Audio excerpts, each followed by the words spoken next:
रहे थे और सरकार के तंत्र में बैठे हुए के पाठक से हम लोग पूछने के लिए जा रहे थे सचिवालय कि इनकी मृत्यु का जिम्मेदार कौन है और इनके लिए और हम लोगों के लिए अभी तक आपने क्या किया। न कहीं सरकार के तंत्र में बैठे हुए भ्रष्ट पदाधिकारियों की ही वजह से ये लोग घसीट करके हमारी एक दिव्यांग सहकर्मी है महिला रानी शर्मा को धक्का दे दिया। उनको धक्का दे करके और महिला पुलिस ने क्या कहते हैं उनके ऊपर लाठीचार्ज किया है। ये है सुशासन में नीतीश सरकार के शासन प्रशासन के लोगों की व्यवस्था। यहाँ हम अपनी मांग को लेकर के 76वां दिन है। कोई एक्सीडेंटल डेथ हो जाते हैं लेकिन पुलिस वहाँ मुंह ताकती है, मुंह ऐसा क्यों? वहाँ कुछ नहीं कर पाती है। इसका मतलब है कि सरकार अपने लोभ में, सत्ता के लोभ में वहाँ मुख्य दर्शक बन जाती है। लेकिन हम लोग जब हमारे बड़े भाई जो स्वर्गवास हो गए इस भीषण ठंड में और हम लोगों के साथ पूरी तरह से निष्ठापूर्वक उन्होंने साथ दिया हम लोग को हड़ताल में और हम लोग को आगे बढ़ाने में उन्होंने बहुत भूमिका निभाई थी। उनका शांतिपूर्व श्रद्धांजलि अवसर पर उन्होंने लाठियां चलवाई।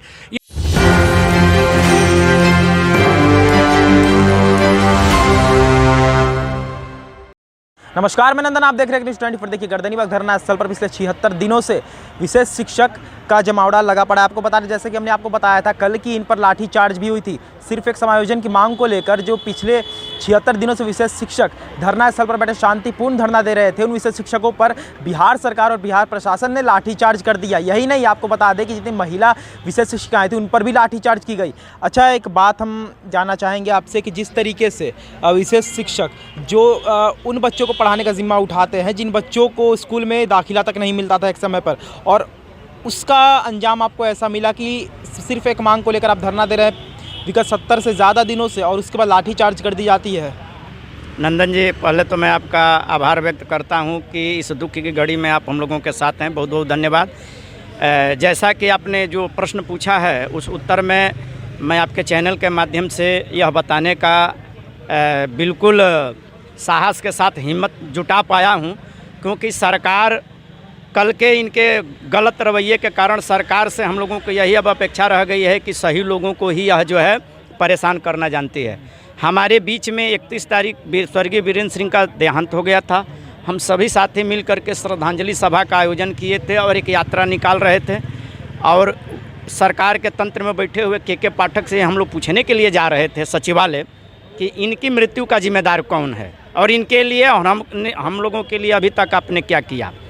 उस दौरान हम लोग आगे गए और कहीं ना कहीं हमें यह लगता है कि सचिवालय को, राज्य परियोजना निदेशक को इस बात की भनक लगी कि ये लोग हम लोगों से आ रहे हैं उत्तर मांगने के लिए, तो उन लोगों के द्वारा यह सूचना दी गई कि वहीं के थाने में जो भी पुलिसकर्मी या मजिस्ट्रेट हों उनको रोक दे। यदि नहीं रोक रहे हैं तो उनको लाठियों से पीटिए, उनको घसीटिए, उनको मारिए, उनको अपमानित करिए।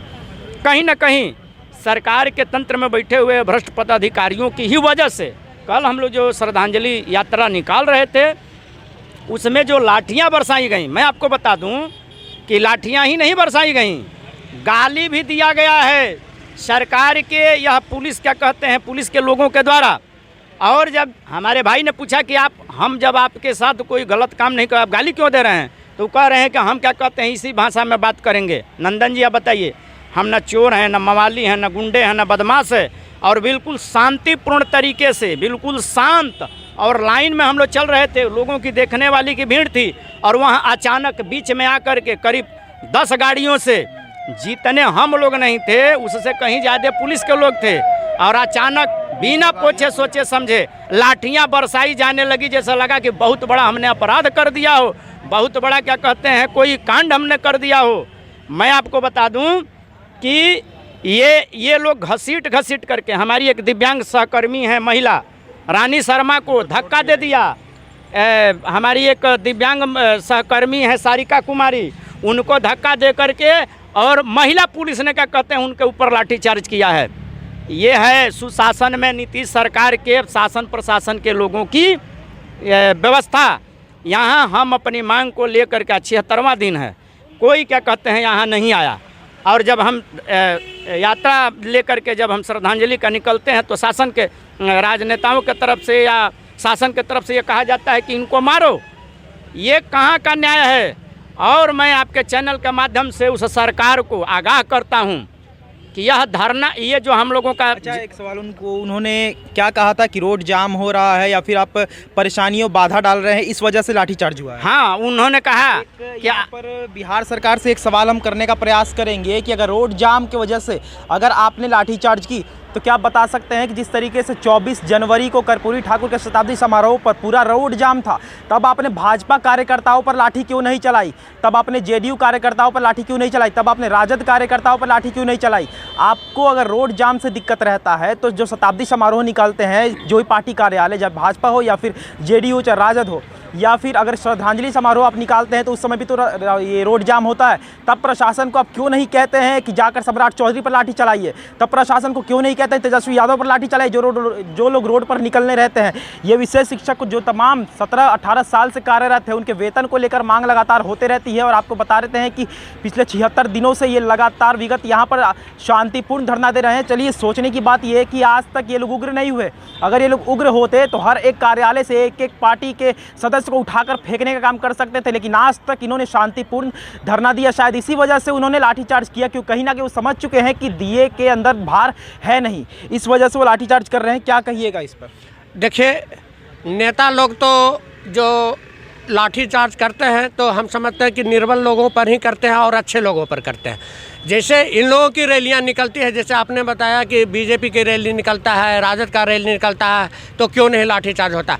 उन लोगों ने केवल रैली ही नहीं निकला है, उन लोगों के माध्यम से पूरा बिहार जाम होता है, चक्का जाम होता है, वहाँ पुलिस मौतें भी हो जाती हैं, उसमें भी हो जाती है, कई लोग एक्सीडेंटल डेथ हो जाते हैं, लेकिन पुलिस वहाँ मुँह ताकती है। मुँह ऐसा क्यों?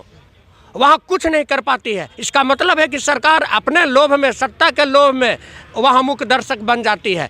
लेकिन हम लोग जब हमारे बड़े भाई जो स्वर्गवास हो गए इस भीषण ठंड में, और हम लोगों के साथ पूरी तरह से निष्ठापूर्वक उन्होंने साथ दिया हम लोग को हड़ताल में, और हम लोग को आगे बढ़ाने में उन्होंने बहुत भूमिका निभाई थी। उनका शांतिपूर्व श्रद्धांजलि अवसर पर उन्होंने लाठियाँ चलवाई। ये तो पूरा हम तो समझते हैं कि राजा का ही काम होता है, जैसे मुख्यमंत्री का काम होता है। हमारे के पाठक जी हैं, उन लोगों से हम लोगों ने मिलने का प्रयास किया था, तो उन लोगों को कहीं ना कहीं से खुफिया तंत्र के माध्यम से सूचनाएं मिलती है और हम लोगों पर बर्बस अपराध करवाते हैं। जो पार्टी कार्यालय से समारोह निकाले जाते हैं, चाहे शताब्दी समारोह हो या फिर श्रद्धांजलि समारोह हो, तब भी तो रोड जाम होता है। तब लाठीचार्ज क्यों नहीं होती है? तब तमाम कार्यकर्ताओं पर, नेताओं पर, समर्थकों पर लाठीचार्ज क्यों नहीं किया जाता, जबकि वहाँ पर भीड़ की वजह से मौतें भी हो जाती हैं? लेकिन कल सिर्फ 100, 150, 200 की संख्या में लोग थे, लेकिन उस वजह से ये कहा गया कि रास्ता जाम हो रहा है और लाठीचार्ज कर दिया गया महिला विशेष शिक्षिकाओं पर भी और आप पर भी। जी नंदन जी, मैं आपको बताना चाहता हूं कि जब हम लोगों के ऊपर लाठीचार्ज किया गया तो हमारे शिक्षाकर्मी जो थे, हमारे क्या कहते हैं विशेष शिक्षकों ने पूछा कि आप हम पर लाठीचार्ज क्यों कर रहे हैं। उन्होंने ये कहा, उनके मजिस्ट्रेट ने, कि आप रास्ता जाम कर रहे हैं, आपके चलने से जो है सामान्य नागरिक को समस्या हो रही है, सड़क जाम हो रहा है। मैं उस मजिस्ट्रेट से भी पूछना चाहता हूँ और मुख्यमंत्री नीतीश कुमार से, आज 76वां दिन हम लोगों का यहाँ है, आज 4 तारीख है, 4 फरवरी को बापू टावर का उद्घाटन करने का कार्यक्रम था, वहाँ मुख्यमंत्री आए हुए थे। हम लोगों ने यहाँ अपने धरना स्थल के समीप में देखा कि एक एम्बुलेंस खड़ी है और वहाँ जाने नहीं दिया गया एम्बुलेंस को। एम्बुलेंस का सायरन बजने का ही मतलब है कि उसमें गंभीर क्या कहते हैं मरीज था, वो न पीछे जा सकता था ना आगे जा सकता था। मुख्यमंत्री जी, आपने क्यों नहीं क्या कहते हैं अपने काफिले पर लाठी चलवाया? वहाँ और जो लोग थे, राजनेता थे, उन पर क्यों नहीं आपने आदेश दिया? कि आपको पता नहीं आपके एक सभा करने से कितने मरीज मर जाते हैं, कितने असाधारण व्यक्तियों का काम छूट जाए, कितने बच्चों की परीक्षाएं छूट जाती हैं, कितने लोगों का जरूरी काम छूट जाता है, कितने लोगों का मुकदमा छूट जाता है। और हम लोग जो शांतिपूर्ण तरीके से जा रहे थे तो बर्बरतापूर्ण लाठी चलाने का अपने प्रशासन को आदेश दे दिया। शर्म आनी चाहिए। एकदम निर्लज अधम सठ क्या कहते हैं सरकार है, और आने वाले समय में नीतीश कुमार को इसका खमियाजा भुगतना पड़ेगा। कहीं ना कहीं हम समावेशी शिक्षा कर्मियों की आह, हम लोगों की वेदना, हम लोगों की पीड़ा, हमारे स्वर्गीय वीरेंद्र भाई की आत्मा और इनके परिवार वालों के लोगों की डाह क्या कहते हैं छोड़ेगी नहीं। और आप कहते हैं कि सुशासन, कहीं सुशासन नहीं।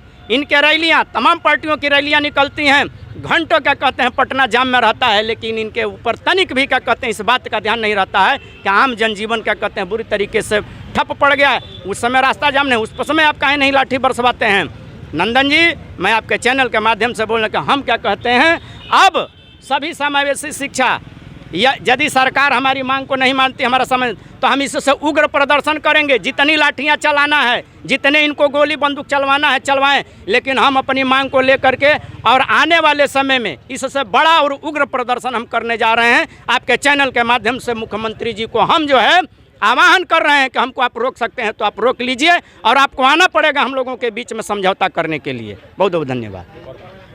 तो जैसा कि आपने देखा कि विशेष शिक्षक जो तमाम 76 दिनों से धरना स्थल पर बैठे हुए हैं, शांतिपूर्ण धरना दे रहे हैं। आखिर किस हद तक स्थिति बन गई है कि लाठीचार्ज तक हो रहे हैं, आपको बता देते हैं कि इन्होंने तमाम त्यौहार से लेकर इनके जो महत्वपूर्ण दिवस होते हैं, 3 दिसंबर दिव्यांगता दिवस या फिर लुई ब्रेल दिवस जो कि 4 जनवरी को पड़ता है, उस समय भी ये लोग यहीं पर बैठे हुए थे। गर्मी, ठंड, बरसात, हर एक चीज़ इन्होंने झेली। और उसके बाद आपको दिखा देते हैं कि जिस तरीके से श्रद्धांजलि यात्रा ये लोग निकालने जा रहे थे, अब बैनर में देख सकते हैं कि स्वर्गीय वीरेंद्र सिंह जो आरा से ताल्लुकात रखते थे, उन्हीं की देहांत यहाँ पर हो गई थी। और उसके बाद इन लोगों ने श्रद्धांजलि यात्रा निकाली, लेकिन अभी भी कोई भी प्रकार के आपको देख सकते हैं बैनर में, आप पूरा हर एक चीज़ आप देख सकते हैं जो लिखा हुआ, हम पढ़ देते हैं एक बार। श्रद्धांजलि सभा सत नमन स्वर्गीय वीरेंद्र सिंह, पद प्रखंड साधन सेवी, विशेष शिक्षक जो दृष्टिबाधित है, प्रखंड अगिगांव, जिला भोजपुर। 31 जनवरी को इनकी निधन हुई थी, लेकिन अब तक संज्ञान लेने कोई भी नहीं आया। अब देखना ये होगा कि आखिर कब तक विशेष शिक्षक धरना स्थल पर बैठे रहेंगे और आगे चलकर क्या होगा आपको ऐसे ही बताते रहेंगे। तो ये थी आज की रिपोर्ट। बाकी ऐसे और तमाम खबरों के साथ बने रहो, देखते रहेंगे 24। मैं नंदन अपने सहयोगियों के साथ, धन्यवाद।